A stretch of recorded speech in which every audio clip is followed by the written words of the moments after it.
विश्व के सभी मेरे साथियों को राजरत्न बेटे की ओर से जय भीम, नमो बुद्धाय। द बुद्धायनीज धम्मा के पहले भाग में, पहले एपिसोड में आप सभी लोगों का स्वागत है। इस एपिसोड को शुरुआत करने से पहले आज रमजान महीने की शुरुआत हो रही है, तो विश्व के सभी मेरे साथियों को रमजान महीने की बहुत बहुत ढेर सारी आप सभी लोगों को मंगल कामना। द बुद्धायनीज धम्मा की ओर हम लोग मुड़ते हैं। द बुद्धायनीज धम्मा के परिचय को शुरुआत करने से पहले मैं एक बात आप सभी लोगों को स्पष्ट करना चाहता हूं। द बुद्धायनीज धम्मा डॉक्टर बाबा साहब अंबेडकर जी ने जो ग्रंथ लिखा, इस ग्रंथ को लिखने के लिए बाबा साहब अंबेडकर जी ने 5.5 साल बाबा साहब अंबेडकर जी ने इस ग्रंथ को निर्माण करने के लिए लगाया।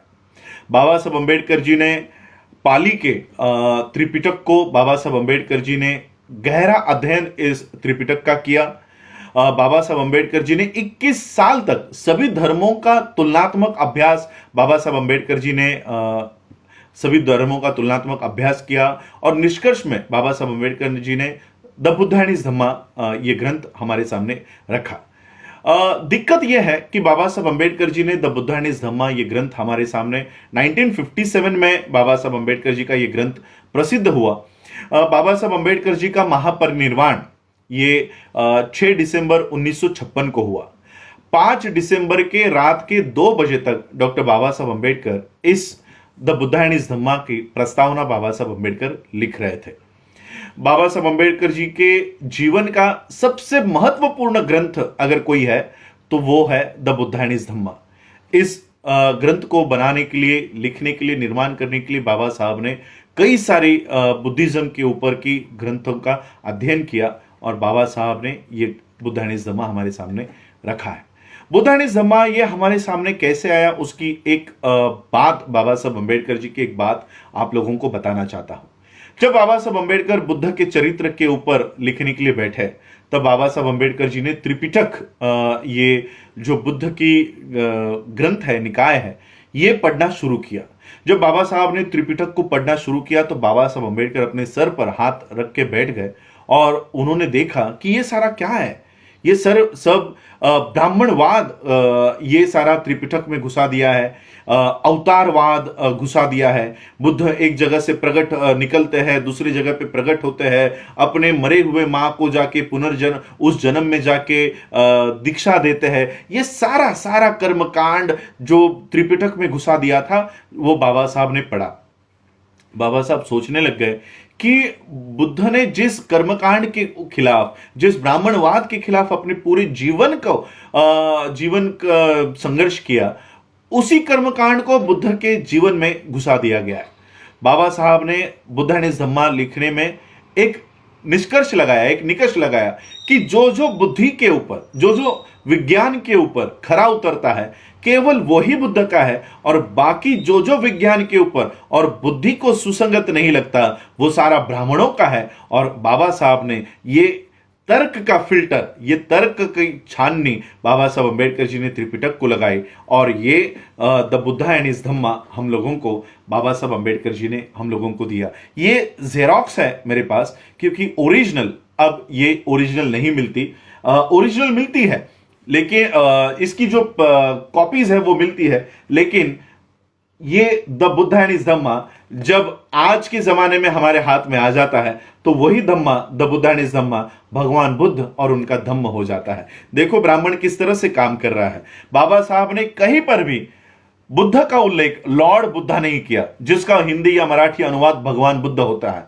बाबा साहब ने बुद्ध का उल्लेख द बुद्धा किया हुआ है, वहीं पर हिंदी, मराठी और बाकी के जो अनुवाद है वो द बुद्धा का हिंदी अनुवाद भगवान बुद्ध हो जाता है, मराठी में भगवान बुद्ध हो जाता है। और इसलिए द बुद्धायनीज धम्मा के ऊपर बारकाई से एक एक करके आज से मैं आप लोगों के सामने ये एपिसोड्स लेकर आऊंगा।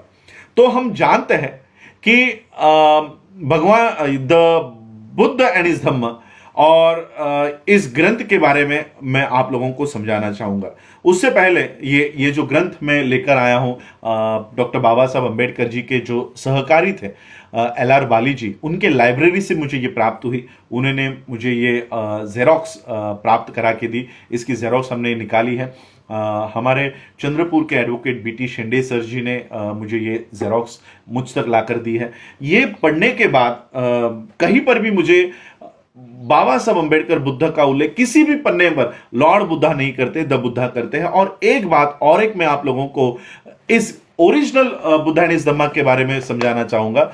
हर एक पन्ने पर, ये 2 पन्ने एक ही पन्ने के ऊपर मैंने ताकि इसकी जो लेंथ है वो कम हो, इसलिए मैंने 2 पन्ने एक पन्ने के ऊपर लिए हैं। हर एक पन्ने के ऊपर बाबा साहब अंबेडकर इस तरह का चिन्ह, ये इस तरह का चिन्ह जैसे एक शिक्षक अपने बच्चों को, अपने विद्यार्थियों को सिखा रहा है, उस तरह का, इस तरह का चिन्ह हर एक पन्ने के ऊपर बाबा साहब छापते हैं। और ये बुद्धा एंड हिज धम्मा आज मेरे पास तो सिर्फ एक प्रति है, लेकिन कुछ महीनों के बाद जैसे ये लॉकडाउन खत्म होता है, इसकी 1000 कॉपीज हम लोग फिर से छापेंगे और लोगों को ओरिजिनल स्वरूप में जो बाबा साहब ने बुद्धा एंड हिज धम्मा दिया है, ये फिर से लोगों के सामने लेकर आएंगे। इस तरह की जो किताबें हैं जो बुद्ध को भगवान बताने का काम करते हैं, इस तरह की जो किताबें हैं, ये हिंदी किताब है, ये मराठी किताब है और ये ओरिजिनल किताब है। मैं एट ए टाइम तीनों कॉपीज पढ़ रहा हूं ताकि ये पता कर सकूं कि मराठी और हिंदी में अनुवाद करते समय किन किन चीजों को बदला गया है, किस तरह से षड्यंत्र किया गया है। और काफी षड्यंत्र ये प्रकाशनों के माध्यम से हमारे सामने किया गया है। तो ये सारी बातों को थोड़ी देर साइड में रखते हुए मैं आप लोगों को बताना चाहूंगा कि बाबा साहब अंबेडकर जी ने द बुद्धा एंड हिज धम्मा का जो परिचय लिखा। बाबा साहब अंबेडकर जी अपनी आखिरी सांस तक, क्योंकि 5 दिसंबर 1956 की रात की जो नींद बाबा साहब अंबेडकर जी को लगी, वो हमेशा के लिए फिर बाबा साहब अंबेडकर जी की वो नींद से बाबा साहब कभी उठ नहीं पाए। वो आखिरी दिन बाबा साहब अंबेडकर जी का था और आखिरी दिन तक बाबा साहब अंबेडकर अपने परिवार की विल नहीं बना रहे थे। अपने परिवार को, अपनी संपत्ति किस किस को क्या क्या देना है, इसके ऊपर बाबा साहब अंबेडकर काम नहीं कर रहे थे। तो मेरा समाज, मेरे अनुयायी, मेरे बाद जिस व्यवस्था को, जिस एक नई व्यवस्था को मैंने मेरे समाज को दे दिया है, उस समाज के लोग किस तरह से बुद्ध का पालन करेंगे, बुद्ध धम्म का पालन करेंगे, उसके लिए बाबा साहब अंबेडकर ये बुद्धा एंड हिज धम्मा बाबा साहब अंबेडकर लिख रहे थे, बना रहे थे, ताकि मेरे बाद मेरा समाज एक अच्छे मार्ग पे चले। और वो मार्ग क्या है, उसका पूरी एक एक एपिसोड्स में हम आपके सामने लेकर आएंगे। तो सबसे पहले शुरुआत करते हैं परिचय को लेकर। बाबा साहब अंबेडकर बुद्धा एंड हिज धम्मा का परिचय लिखते हैं और परिचय में बाबा साहब अंबेडकर लिखते हैं कि एक बहुत बड़ा वर्ग भारत के लोगों में, एक बहुत बड़े वर्ग के लोगों में यह भावना निर्माण हो रही है और बुद्ध के प्रति उनकी जो आस्था है, उनकी जो इंटरेस्ट है, यह बढ़ते जा रहा है। और उनकी एक मांग है कि बुद्ध का जीवन और बुद्ध की शिक्षाओं के ऊपर एक कथन करने वाली, एक उनकी जीवन को सामने लाने वाली, सुसंगत तरीके से सामने लाने वाली एक ग्रंथ हमारे पास होना चाहिए। बाबा साहब लिखते हैं कि किसी भी अबौद्ध को, जो बौद्ध नहीं है, उसको बुद्ध के जीवन के ऊपर और बुद्ध के शिक्षाओं के ऊपर लिख पाना यह बहुत कठिन काम है। निकायों में जो निकाय बुद्ध के हमारे सामने है, उसको अगर हम पढ़ते हैं तो बुद्ध का जीवन, बुद्ध की शिक्षाओं को सुसंगत तरीके से रख पाना यह बहुत कठिन काम है। बाबा साहब अंबेडकर आगे चल के लिखते हैं, उसी परिचय में, इंट्रोडक्शन में लिखते हैं कि संसार में जितने भी धर्म हैं, उन धर्मों के संस्थापकों में बुद्ध का धम्म ही ऐसा है और बुद्ध ही एक में वैसे व्यक्ति है कि जिनके जीवन को और जिनकी शिक्षाओं को आसान तरीके से रख पाना यह बहुत बड़ी समस्या है। बाबा साहब अंबेडकर दूसरी तरफ विश्व के सभी लोगों को, बौद्धों को, इन समस्याओं के ऊपर चर्चा करने के लिए प्रेरित करते हैं कि क्या यह हमारा कर्तव्य नहीं है कि इन समस्याओं को दूर किया जाए, इन समस्याओं के ऊपर चर्चा की जाए। और वो समस्या क्या है, यह Baba Saheb Ambedkar the Buddha and his Dhamma के इस ग्रंथ में विश्व के लोगों के सामने लेकर आते हैं।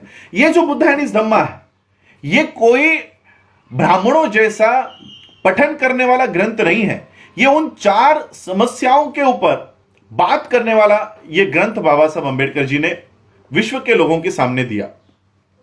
बाबा साहब अंबेडकर खुद इस समस्याओं की शुरुआत करते हैं, लोगों के सामने रखते हैं, ताकि लोग अपना जो इनपुट है, अपनी जो विचार है, इन समस्याओं के ऊपर दे सके।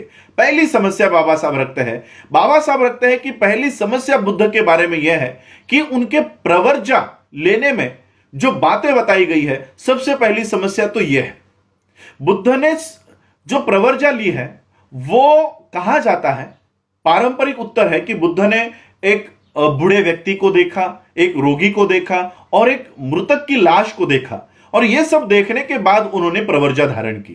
बाबा साहब कहते हैं कि यह कैसे मुमकिन है कि 29 साल के आयु में सिद्धार्थ ने कभी भी यह दृश्य नहीं देखा होगा। बाबा साहब कहते हैं मैं यह मानने के लिए तैयार नहीं हूं। यह बुद्ध के जीवन की एक सबसे पहली समस्या है, जिसका उत्तर बाबा साहब अंबेडकर जी ने इस ग्रंथ में दिया है। क्या वाकई में बुद्ध ने इसलिए सिद्धार्थ ने प्रवर्जा इसलिए धारण की क्योंकि उन्होंने ये दृश्य देखे थे? दूसरी समस्या है 4 आर्य सत्यों के बारे में।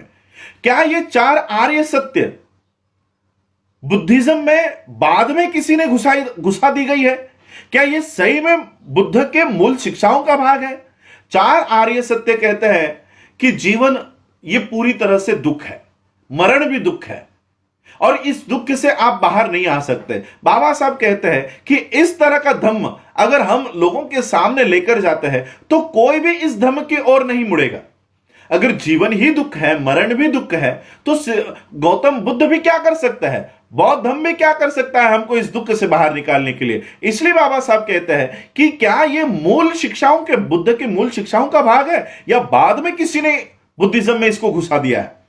तीसरी समस्या बाबा साहब लोगों के सामने रखते हैं, क्या बुद्ध ने सही में पुनर्जन्म और कर्म के ऊपर बात रखी है? क्या उन सिद्धांतों को माना है?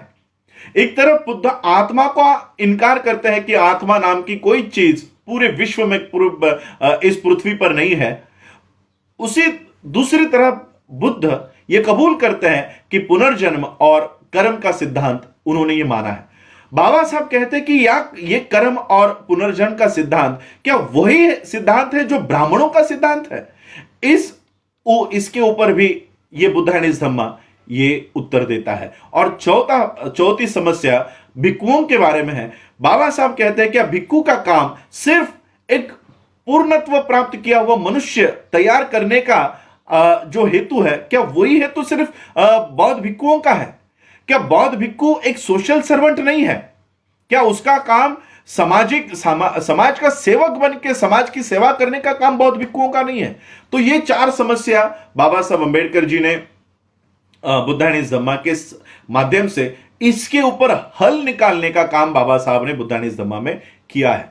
कल के एपिसोड से हम देखेंगे, पहली समस्या के ऊपर हम लोग ये बात करेंगे कि क्या वाकई में बुद्ध ने ये सारे प्रसंग, एक रोगी, एक मृतक और एक लाश को देखा, इसलिए सिद्धार्थ ने प्रवर्जा धारण की और वो बुद्धत्व का निर्माण उन्होंने किया, प्राप्त किया।